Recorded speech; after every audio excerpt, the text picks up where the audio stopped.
Mas então é o seguinte, a gente já está com os nossos três convidados aqui do webinar, do primeiro painel.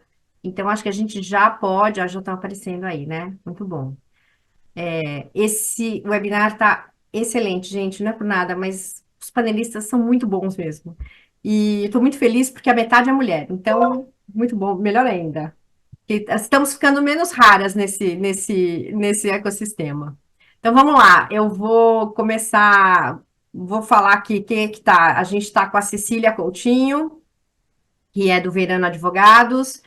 A gente está com a Renata Mancini, que é conselheira da ABCripto, Associação das Empresas de Criptoeconomia, e com o Sérgio Amani, que é diretor de inovação da Sevenco, uma consultoria. Eu vou pedir, então, pessoal, para que vocês mesmos se apresentem, digam o que que vocês andam fazendo nessa área de cripto enfim, o pessoal conhecer vocês. Vamos começar por ordem alfabética, vai, Cecília. Então, vamos começar pela Cecília. Maravilha, Cláudia. Bom dia a todos. Cláudia, prazer estar aqui. Muito obrigada pelo convite mais uma vez.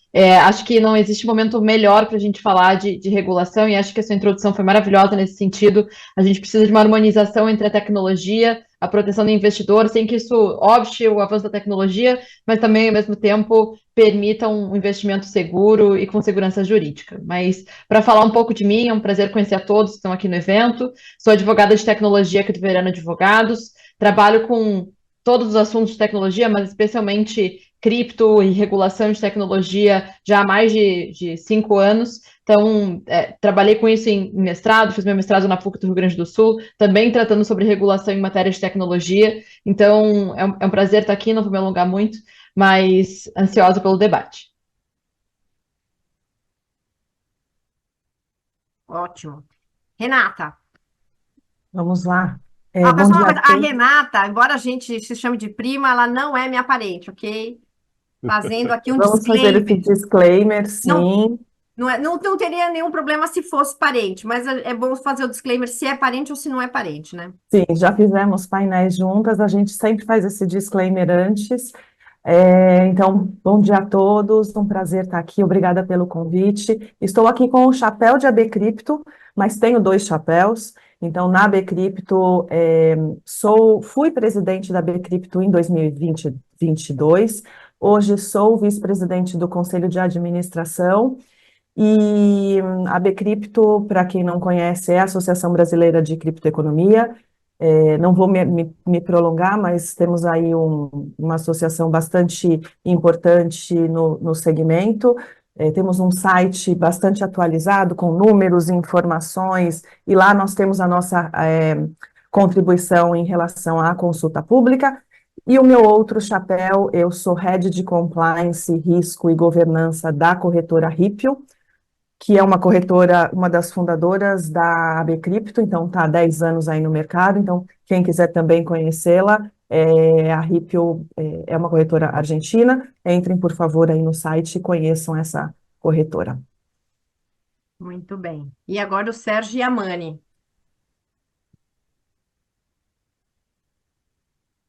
Você está mudo, Você está Sérgio. no mudo.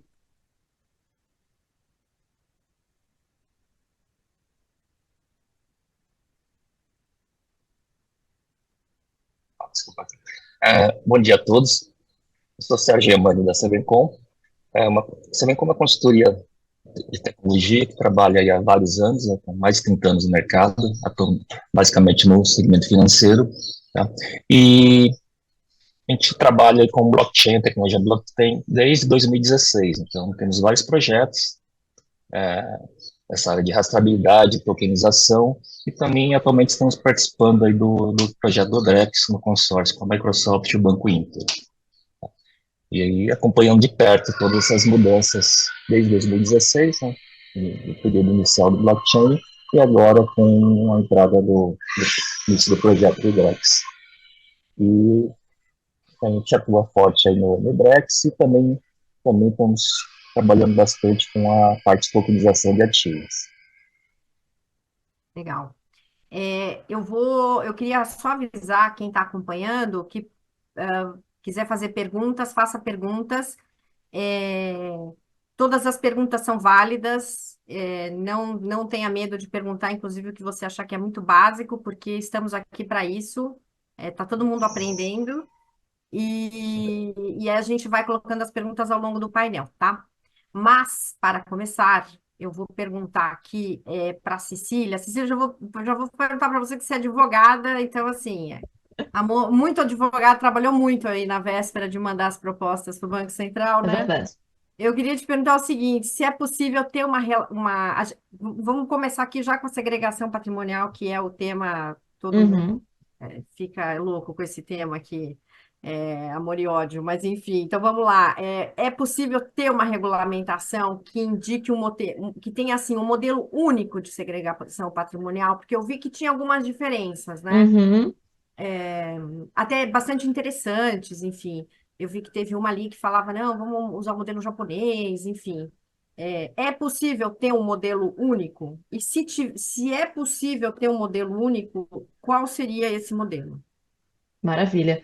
É o assunto do momento. Acho que talvez um dos tópicos mais discutidos desde que a gente começou com o projeto de lei o 4401, que depois se tornou o marco regulatório dos criptoativos. Acho que talvez a segregação patrimonial foi um dos temas mais discutidos, especialmente depois lá da quebra do SVB na Califórnia. Acho que trouxe muito à tona essa questão da confusão patrimonial entre os ativos virtuais, o valor investido nas instituições financeiras tradicionais. Eu acho que isso ensejou muito o debate. Mas falando especificamente do ponto que você levantou, Cláudia, até a gente estudou bastante isso na contribuição que nós fizemos junto com a Luca, que é um parceiro nosso nos trabalhos de policy making e de cripto aqui no Brasil. Estudamos bastante um modelo de separação, de segregação patrimonial, que seria pautado em duas camadas separadas de regra de custódia. Então, a gente teria, na realidade, uma camada aplicada à custódia da moeda fiduciária, que seria a custódia fiat, né?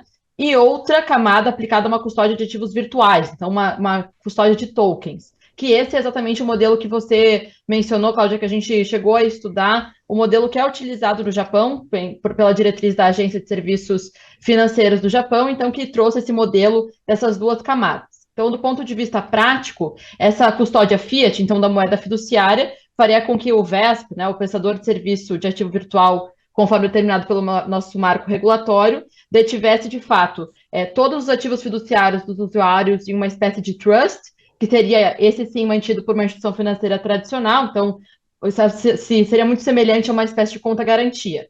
Mas nessa hipótese, a VASP não teria acesso, não teria controle livre a esse ativo, a não ser que seja especificamente para cumprir uma ordem de retirada do usuário, com uma movimentação que tenha partido do usuário. Então, essa seria a primeira camada nesse modelo da autoridade japonesa.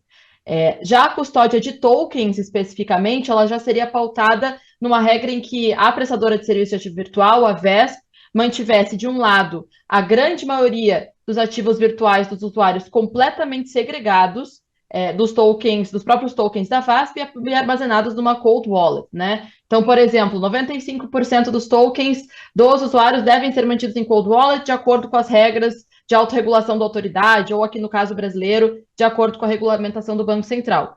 Isso é um bom parênteses para se falar, né? Em se falando de viabilidade desse modelo de segregação, nos pareceu, de acordo com o estudo que nós fizemos a partir desse modelo da autoridade japonesa, que isso poderia ser algo feito por meio de regulação. Então, a despeito de haver uma previsão legal no marco regulatório de criptoativos, nos parece que isso seria algo que independeria de previsão na lei especificamente, poderia ser algo objeto de regulação específica pelo Banco Central, e aí aqui falando bem como advogada, em se tratando de um tema mais específico abarcado sobre esse guarda-chuva do marco regulatório de cripto. Mas ainda falando, então, fechando parênteses da custódia dos tokens, a outra parte dos ativos, então a gente teria uma quantidade mínima de ativos virtuais, de criptoativos de usuários, armazenados, esses sim, em hot wallets, que seriam utilizados para liquidez comercial real. Então, por exemplo, o exemplo que a autoridade japonesa traz 5% desses ativos, de acordo com a autorregulação da autoridade, ficariam nessa hot wallet. E, por fim, uma mesma quantidade dos hot tokens dos usuários ficariam numa hot wallet separada, essa sim totalmente detida pela prestadora de serviços de ativos virtuais, como backup, né? Então, como garantia ali dos fundos dos clientes e dividida por tipo. Então, a gente teria, por exemplo, o Bitcoin dos usuários deve corresponder, a quantidade de Bitcoin dos usuários deve corresponder exatamente ao volume ali de bitcoins da prestadora de serviços ativos virtuais. Então, nos pareceu que essa modalidade entre duas camadas, então a gente tem essa custódia fiat, a custódia de tokens, traria o essencial e já no modelo funcional, que é esse modelo da autoridade japonesa, para viabilizar essa segregação patrimonial. Mas, a despeito disso, e para não ficar me alongando, porque se deixar falar do assunto eu falo para sempre, também tem outros modelos muito bons. Então, assim, eu acho que a riqueza do assunto é que a gente está falando aqui de um impacto da tecnologia do mundo prático. Então, a gente não está falando de nada que obste a inovação ou o desenvolvimento da tecnologia. Então, a gente pode agregar outras medidas já existentes no mercado de segregação para proteger os ativos virtuais e os ativos financeiros tradicionais. Então, a gente teria, e aí eu acho que poderia caber à autoridade reguladora, então ao Banco Central, fazer um cotejo dessas medidas, tanto para segregar os ativos virtuais quanto os financeiros tradicionais, em uma formatação mais conservadora ou mais flexível. Então, por exemplo, para ativos virtuais, a gente conta com medidas já existentes no regulamento, aliás, no ordenamento jurídico atual, como, por exemplo, patrimônio de afetação, que é algo que a gente já tem desde 2004. A gente poderia utilizar isso como uma medida de segregação patrimonial e de proteção do investidor, e aplicar isso por analogia aos ativos virtuais. Poderia falar de segregação gráfica, segregação contábil, então, que são todas coisas que a gente já tem no mercado financeiro tradicional. Poderia falar em equiparação, então, que é um pouco parecido com o modelo da autoridade japonesa, então a questão da custódia de tokens, da custódia fiat, então ter essa equiparação um para um, né? Eu vou ter, de novo, uma regulação no nível infralegal, que vai dizer que eu preciso ter, que cada ativo virtual precisa ser representado graficamente para o investidor numa correspondência integral daquilo que é guardado no seu nome, né? E aí, em paralelo, as medidas para os recursos financeiros também poderiam ser aproximadas com algumas medidas que a gente já tem no ordenamento jurídico brasileiro. Então, por exemplo, o modelo de conta de pagamento pré-paga. Então, nesse modelo, para a gente separar os recursos financeiros, a gente poderia ter, por exemplo, uma autorização do Banco Central para que a prestadora de serviço de ativo virtual abrisse uma conta de pagamento pré-paga para os seus clientes, de modo que essa medida fosse uma medida, vamos dizer assim, jurídica de segregação dos ativos. Então, a gente ainda tem conta-registro, enfim, uma série de outras medidas, mas eu acho que o ponto final aqui, encerrando já essa questão, eu acho que são todas questões que o Banco Central pode regulamentar a nível infralegal, então acho que essa autorização e essa harmonização legislativa existe, e aí vai depender do perfil, e eu acho que isso é algo para a gente aguardar do Banco Central de fato, na versão final da resolução que vai ser publicada,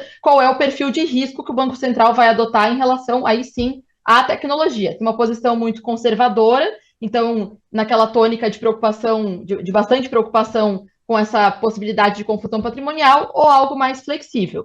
E aí vamos ver o que sai do projeto de lei 4932, né, que agora foi submetido a regime de urgência, que foi proposto pela CPI lá das pirâmides, e que visa incluir o artigo 7C no marco regulatório dos criptoativos, já tratando da segregação patrimonial.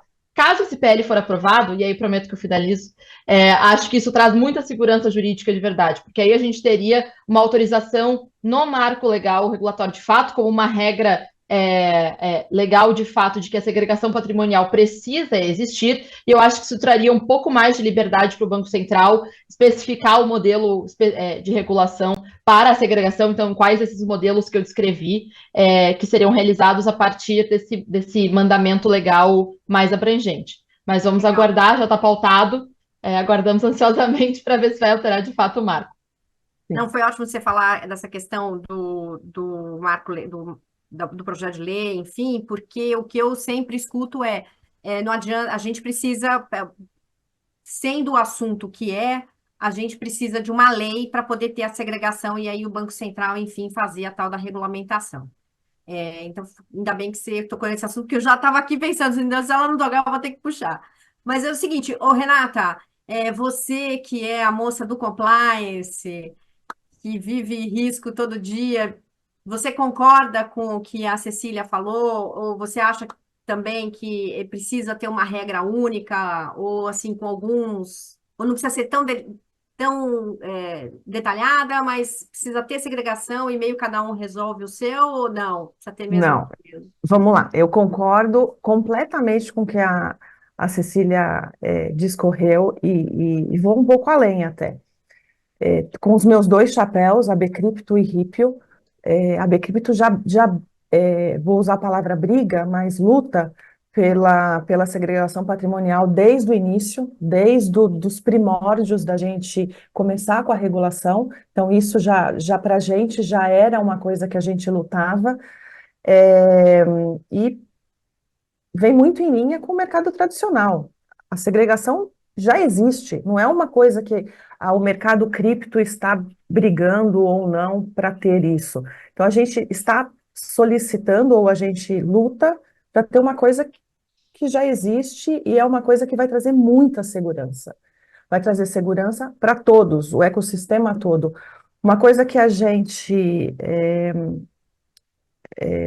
colocou até no nosso posicionamento como a Bcrypto, é lembrar da regra de transição, porque isso é importante para não só como as corretoras, mas como o mercado todo, né? A gente ter aí uma observância de custos, de tecnologia, de prazos, de volume que essas corretoras vão operar, de tamanho, de licença que cada uma vai ter. Então, isso é uma coisa também que a gente está bastante, eu vou usar a palavra preocupado, mas é porque realmente é necessário a gente se preocupar com isso.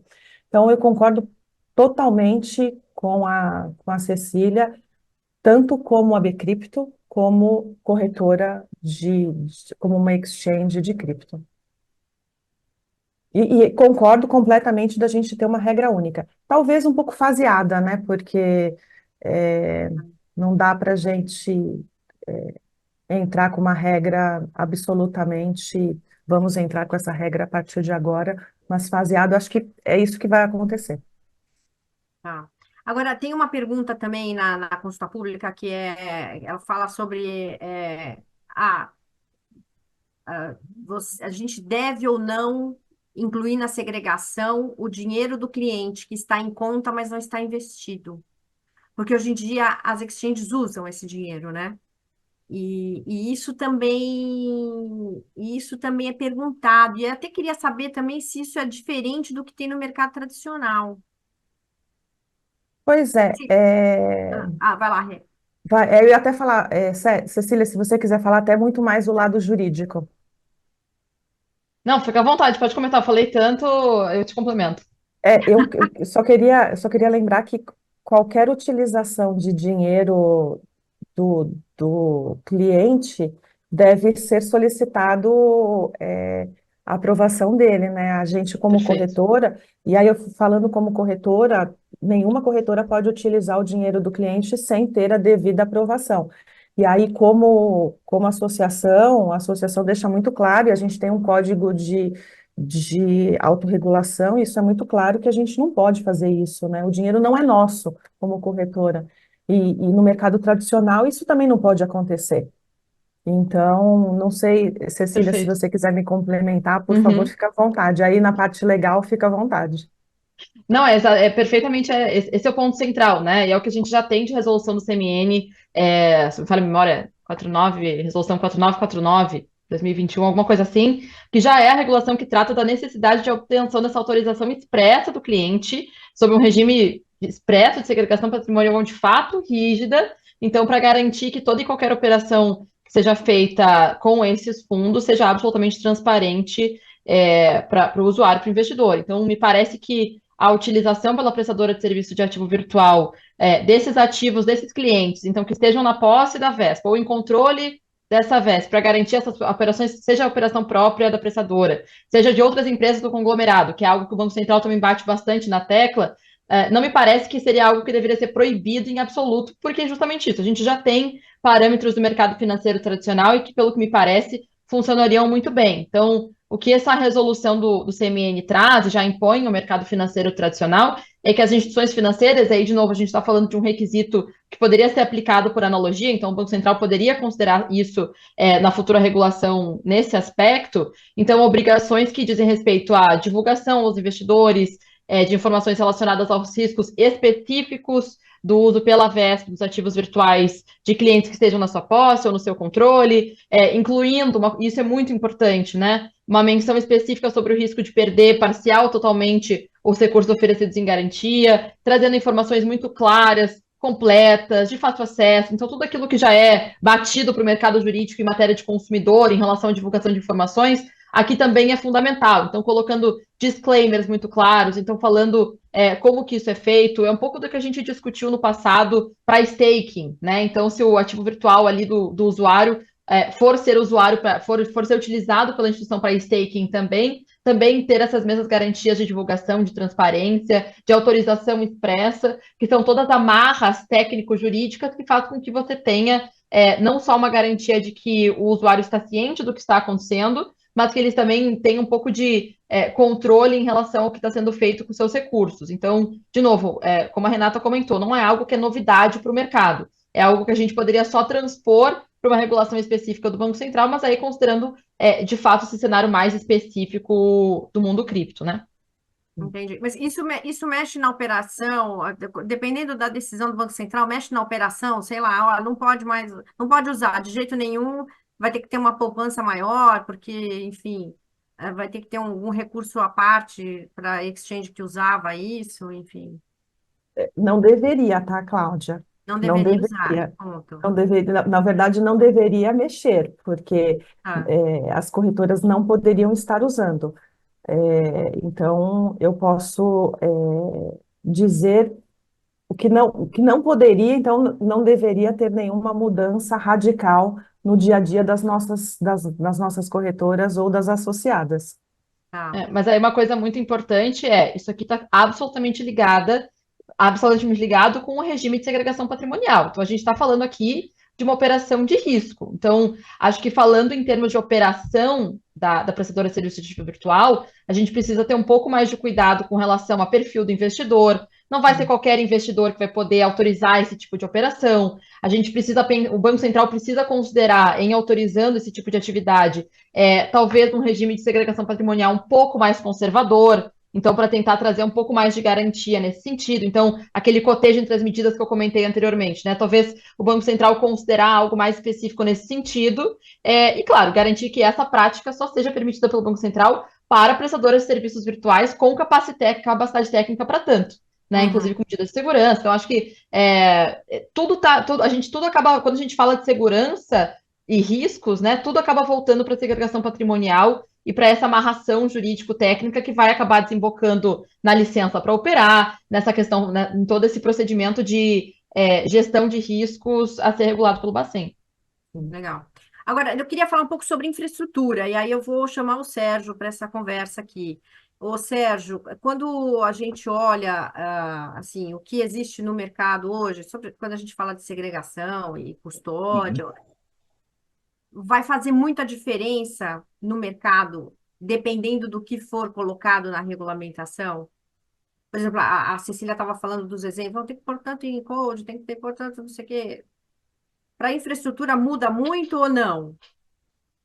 Muda bastante, né? Dependendo da regulamentação, você pode ter até a segregação por wallet diretamente, que tem um custo alto, né? Por da operação, custo de transferência das wallets mobilizadas, que seria o mais radical, né? Que tem uma wallet por cliente. E e outros modelos são mais flexíveis, né? Você não tem tanto custo de infraestrutura, de tecnologia de investimento. Tá? Também eu entendo que depende também do risco associado ao token, ao ativo. Tá? Por exemplo, se eu estou falando de uma criptomoeda, de um Bitcoin, de um Ethereum que está numa rede pública, que eu transfiro quando faço transferência para um wallet, e pode ir para qualquer lugar do mundo, ele tem um risco associado. Se a corretora não tiver se tiver uma falha de segurança, ou alguém da corretora transferiu para uma wallet, determinado wallet que tem alguém de fora do Brasil, esse ativo você não consegue mais recuperar. Então, essa questão da 95% em cold wallet gera uma segurança maior e tem só a parte em hot wallet no dia a dia. Mas mesmo assim, se alguém interno dá uma falha de segurança ou intencionalmente alguém transfere essa cold wallet, faz essa transferência e transfere por uma carteira digital e saca esse criptoativo em outro lugar, é um risco interno e depois você não consegue mais recuperar esse ativo. Tá? Então, como é que vai mitigar esse risco, né?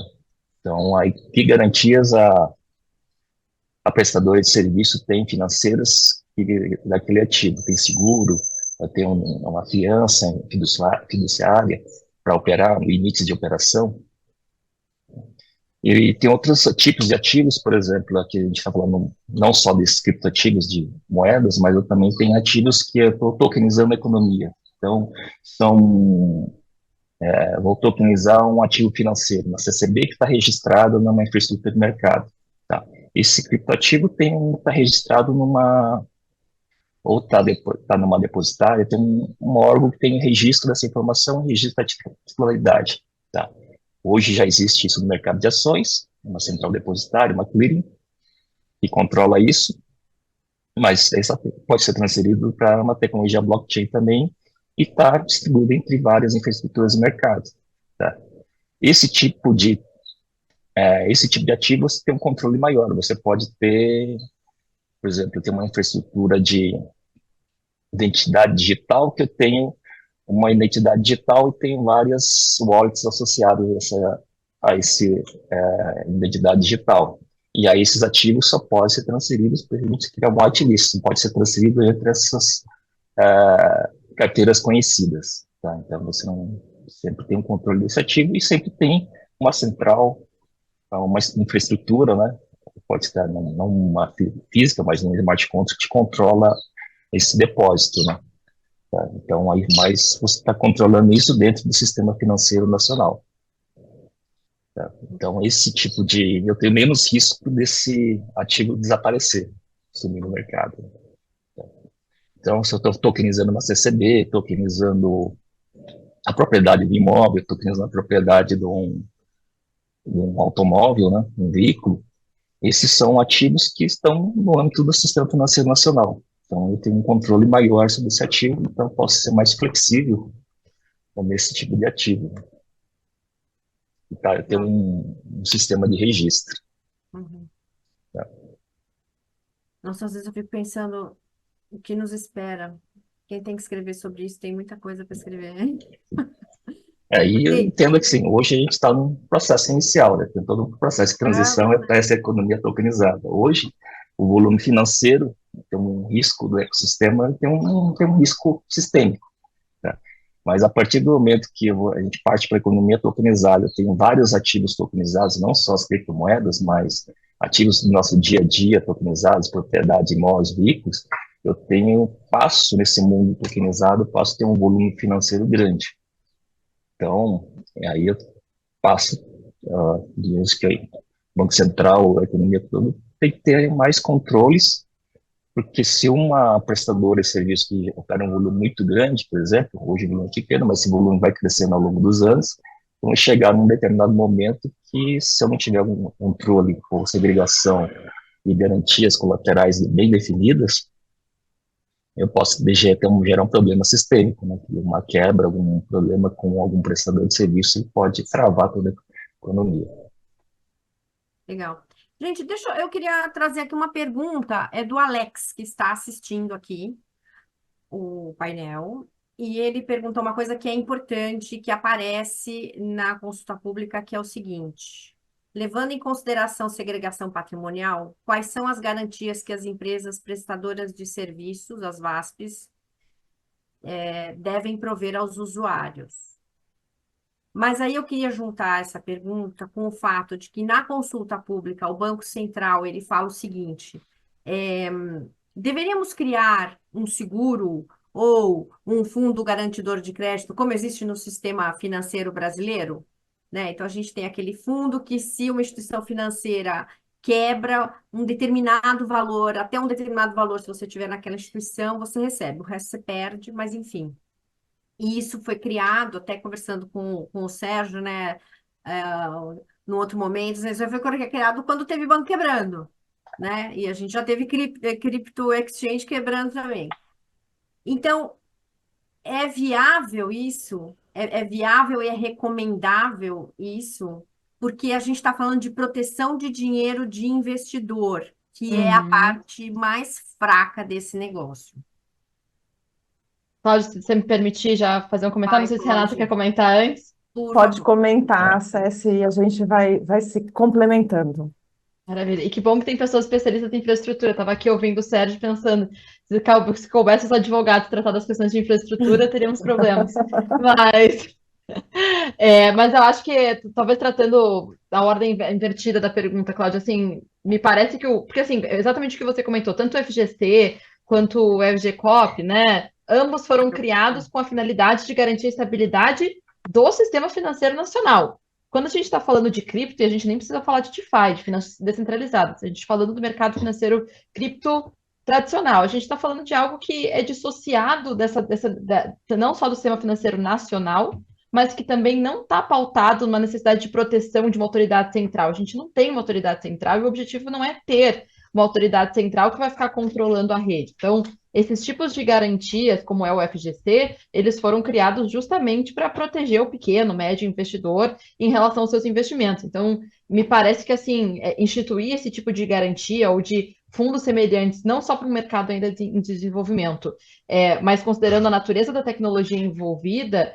poderia não só onerar em excesso as instituições envolvidas, né? E não geraria uma vantagem proporcional para o sistema financeiro nacional como um todo. Quer dizer, seria uma figura, não sei, me parece que é algo que não. É uma figura do mercado financeiro tradicional que não me parece estar muito alinhado com o racional do mercado cripto como um todo. E aí, acrescentando a pergunta, acho que do Alex, né?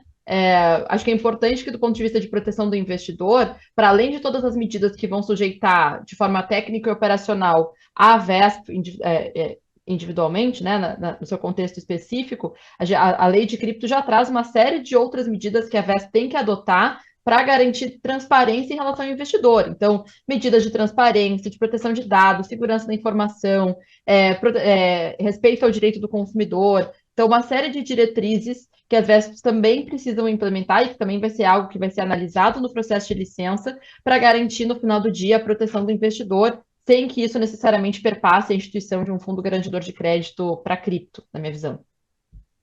Tá. Renata, você quer comentar?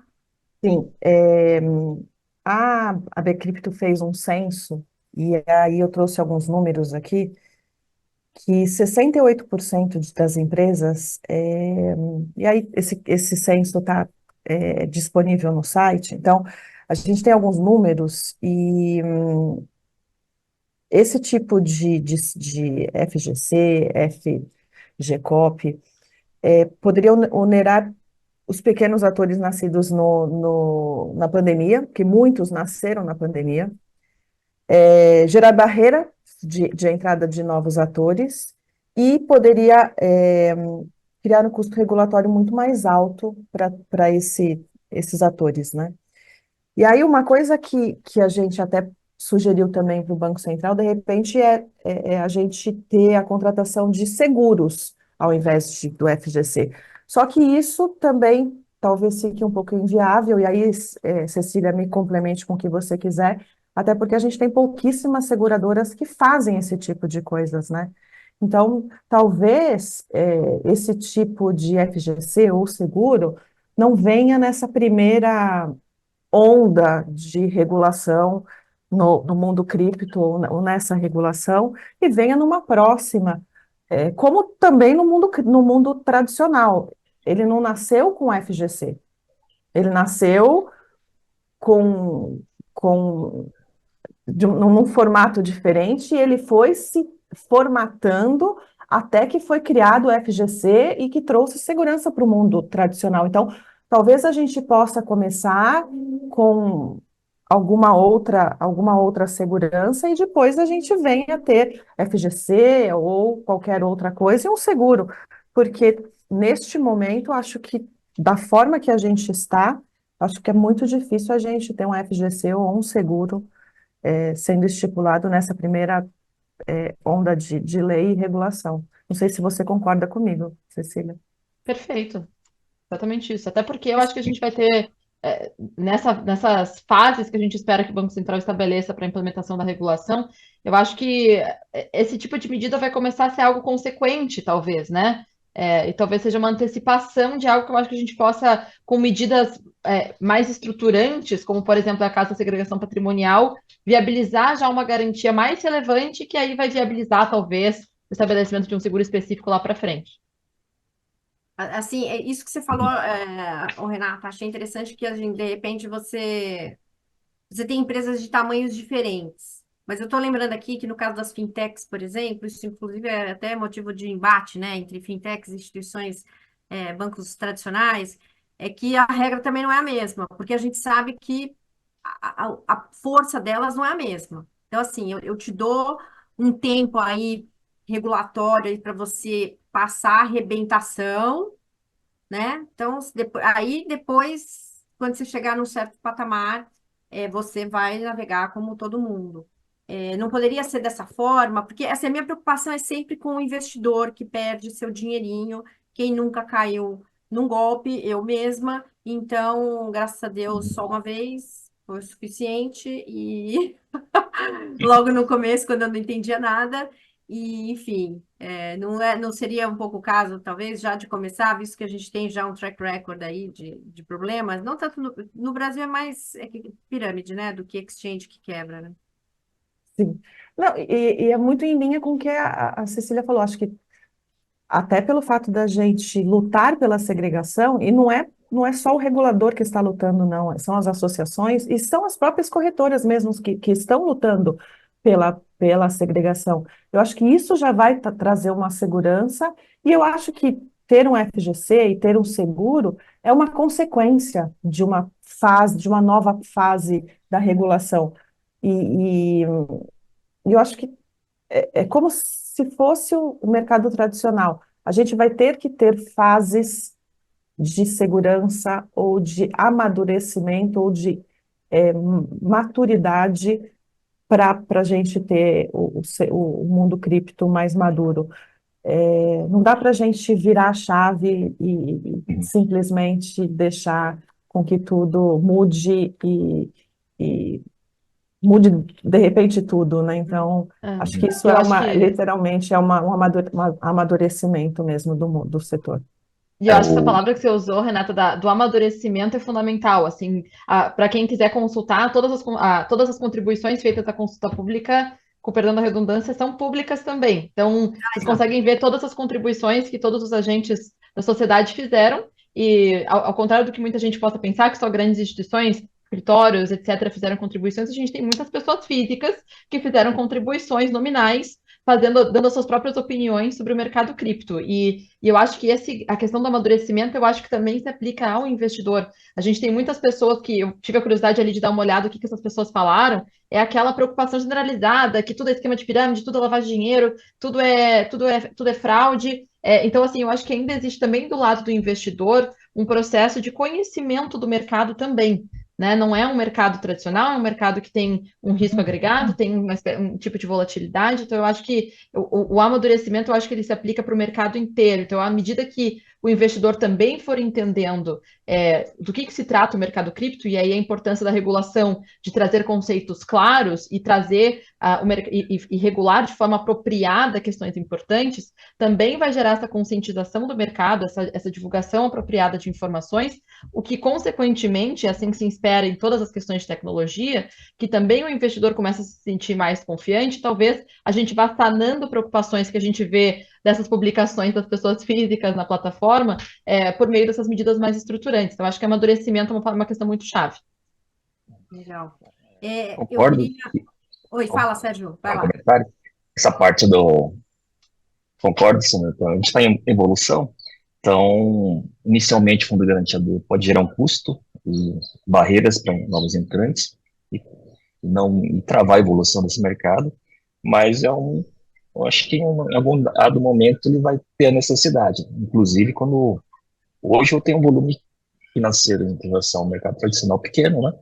E à medida que esse volume financeiro for crescendo e for entrando novos tipos de tokens, né? Não só os criptos que temos hoje, eles podem chegar a ter a necessidade do seguro ou do fundo garantidor. Tá? Porque hoje a gente está falando basicamente de Bitcoin, Ethereum, as criptomoedas, mas entrando na economia tokenizada, você começa a ter outros tipos de ativos, novos modelos de negócio. E até entendo que esse fundo garantidor ou necessidade de seguro, ele pode ser por ativo, não necessariamente para a instituição, para o provedor, mas de acordo com o tipo de ativo que aquele provedor de serviço está operando e o risco associado a isso. Tá? E hoje mesmo o fundo garantidor ele não garante todos os investimentos, né? Basicamente é o depósito conta corrente que lhe garante lá os mais tradicionais, onde a maioria dos investidores que não tem a noção do risco, né, não é investidor profissional, ele não tem esse conhecimento, né? Então, ativos com tem mais risco, na verdade, não estão garantidos, né? Não. Eu queria tocar aqui no assunto, a gente está quase chegando no final desse painel, mas eu queria tocar no assunto que está assim, a lista na minha listinha, está aparecendo aqui em perguntas que estão mandando aqui, sobre custódia. Existe essa questão assim, pode fazer custódia no Brasil e no exterior? Se for no exterior, parece que a regra tem que ser mais feroz, não sei, não feroz, eu não gosto da palavra, mas tem que ter garantias e tudo mais. Hoje, a custódia pode ser feita em qualquer lugar, pode ser num provedor aqui, pode ser num provedor fora, e o que é isso que precisaria, que a consulta pergunta tanto, assim, o que precisa para você, que garantia é essa que precisa se a custódia for com alguém fora? Quem quer começar? Renato, você quer comentar? Eu acho que a pessoa que mais entende é, eu estou vendo aqui que a gente vai ter painéis aí com o Daniel do VDV, e ele é a pessoa acho que mais entende e fala sobre custódia e atores do segmento e essa parte de intermediários e custodiantes e, e, e onde está quem é responsável, onde está, se não está no Brasil, se está. Essa parte de custódia, de se está no Brasil, se não está, ele não está ainda muito claro na regulação, então a gente ainda precisa ter essa regulação clara ou é, diretrizes claras, porque todos os nossos custodiantes hoje, as mais conhecidas, estão fora do Brasil, estão nos Estados Unidos ou em outros lugares, então são custodiantes fora do Brasil. É, se você deixa o seu recurso no intermediário, que é o intermediário no Brasil, por exemplo, então, eu acho que é muito complicado hoje a gente dar algum tipo de parecer ou de falar sobre isso, porque não está muito claro, eu acho que nem para o regulador qual é o tipo de informação ou de recomendação ou de regulação que vai ser feito. Cecília, se você quiser complementar na parte jurídica, fica à vontade. Eu estou falando como ABCripto e Ripio e como corretora, porque ainda para a gente não está muito claro como vai realmente ser essa parte na parte de regulação. Perfeito. Eu acho que no final do dia a gente volta para o mesmo ponto. Eu acho que a regulamentação precisa estabelecer diretrizes claras e aí, de novo, a gente volta para a segurança. A gente fala de gestão de risco, custódia de risco, a gente precisa que a regulamentação trate disso, pelo menos, ou trazendo uma regra geral, que eu acho que é o cenário ideal, então dizendo que, olha, você precisa de medidas de segurança para garantir a custódia de ativos virtuais não realizada no Brasil ou realizada fora do Brasil, especialmente considerando que a custódia dos ativos virtuais ela é relativamente diferente da custódia feita no sistema financeiro tradicional, né? Então, isso não envolve necessariamente um depositário central, não envolve. Então, são várias diferenças estruturais que a gente tem a nível de mercado, especialmente já que a custódia dos ativos virtuais é feita pela própria VESP, pela própria exchange, né? Que aí, exatamente como você, Cláudia, narrou, e você também, Renata, e aí assim que a exchange pode subcontratar um serviço especializado para fazer a guarda desses ativos virtuais e que aí geralmente implica nessa transferência internacional ou nessa remessa, seja de valores, seja de direitos para fora do Brasil. A gente tem uma série de recursos tecnológicos, e aí eu não sou a pessoa mais adequada para falar disso, mas eu acho que a gente tem uma série de medidas de segurança que a gente pode implementar e que talvez o Banco Central possa orientar, mas trazendo apenas uma regra geral na regulação, dizendo, olha, você precisa trazer medidas de segurança adequadas, proporcionais com o risco da operação ou com relação ao risco envolvido no procedimento de custódia que você vai adotar, mas a gente tem utilização de dispositivos conectados à internet, tem o particionamento de chaves privadas, sistemas de multiassinatura e por aí vai. Então, eu acho que, mas, de novo, eu acho que são todos mecanismos que reduzem a exposição da custódia, reduzem as vulnerabilidades cibernéticas, aqui falando um pouco de cibersegurança, mas, de novo, eu acho que cabe ao regulador trazer uma regra geral, o que vai em linha com todas as diretrizes do marco regulatório de cripto, e aí deixar que o mercado se autorregule em relação a quais são as medidas de segurança mais adequadas dentro desse parâmetro geral da regulação nesse sentido. Tá bom. Sérgio, você quer completar?